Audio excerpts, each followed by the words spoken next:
تو آپ کی ہمشیرہ تلاوت قرآن پاک کر رہی تھی، تو جب آپ نے دستک دی، پوچھا کون؟ تو آپ نے فرمایا میں عمر۔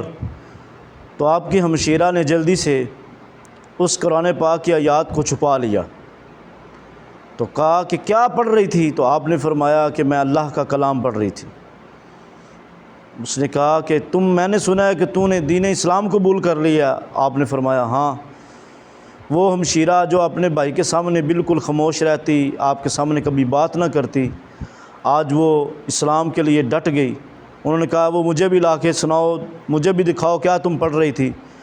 تو آپ نے کہا کہ میں اس لیے نہیں تجھے پکڑا سکتی، نہیں دکھا سکتی، اس لیے کیونکہ تو ناپاک ہے اور جو یہ کلام ہے یہ پاک ہے، تو میں کیسے پڑھ سکتا ہوں؟ اس نے کہا تم غسل کرو اور پھر میں تجھے سناؤں گی۔ تو جب آپ نے غسل کیا، آپ کی ہمشیرہ سجدے میں سر رکھ کے اللہ کی بارگاہ میں عرض کرتی ہیں یا اللہ کہ جسم کا پاک ہونے کے لیے میں نے عرض کر دی، یا اللہ عمر کے دل کو بھی پاک کر دے۔ آپ کی ہمشیرہ نے بھی دعا کی، ادھر سے نبی علیہ السلام کے اٹھے ہوئے ہاتھ تھے، تو دعا قبول ہوئی۔ عمر فاروق رضی اللہ عنہ جب قرآن سنا تو قرآن سننے کی برکت سے آپ کا دل موم ہو گیا۔ تو آپ کے ایمان لانے کا واقعہ کچھ اس طرح ہے۔ آپ فرماتے ہیں ایک دفعہ حضرت عمر فاروق رضی اللہ عنہ جب امیر المومنین بن گئے، جب آپ نے اسلام قبول کر لیا، اس وقت امیر المومنین تھے، تو ایک دفعہ جا رہے تھے رستے میں تو آپ کی آنکھوں میں آنسو آ گئے، رک گئے۔ 7 صحابہ کرام تھے، پوچھا اے امیر المومنین عمر فاروق کیوں رو رہے ہیں؟ تو آپ نے فرمایا کہ میں اسلام قبول کرنے سے پہلے ادھر اونٹ چرایا کرتا تھا، میرے چچا مجھے کہتے تھے اونٹ چراؤ، تو میں اونٹ کو گھیرتا لیکن اونٹ میرے قابو میں نہ آتے، تو اللہ کا ایسا فضل ہوا نبی پاک کی غلامی کے صدقے اب اونٹ تو درکنار 360 مربع میل اللہ نے عمر کی حکومت عطا فرمائی ہوئی ہے۔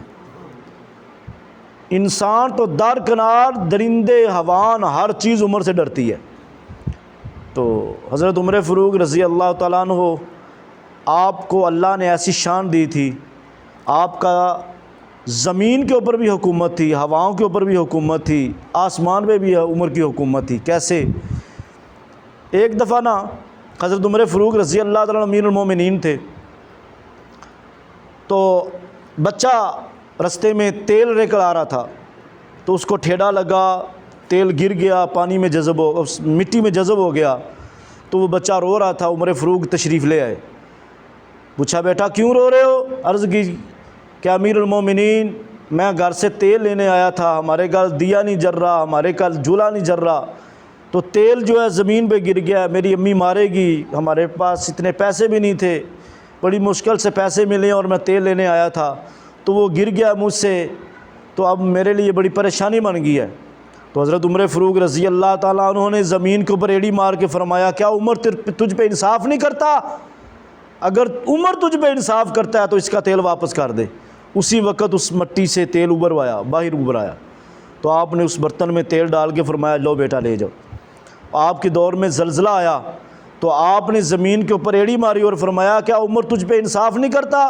اس دن کے بعد آج تک ابھی بھی سعودی عرب میں زلزلہ نہیں آیا، یعنی زمین کے اوپر حکومت۔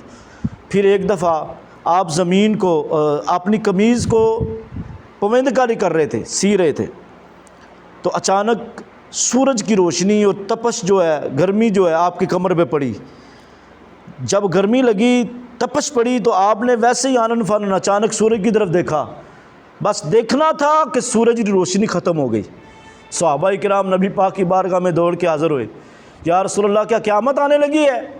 فرمایا نہیں، عمر نے بس سورج کی طرف دیکھا، عمر کے خوف کی وجہ سے، ڈر کی وجہ سے سورج نے اپنی روشنی ختم کر دی ہے، یعنی آسمان میں بھی حکومت اب عمر فاروق کی ہے۔ نبی پاک صلی اللہ علیہ وسلم نے فرمایا میرا عمر وہ ہے جس کی زبان میں خدا بولتا ہے، اور فرمایا میرا عمر وہ ہے جس کے سائے سے شیطان دوڑتا ہے۔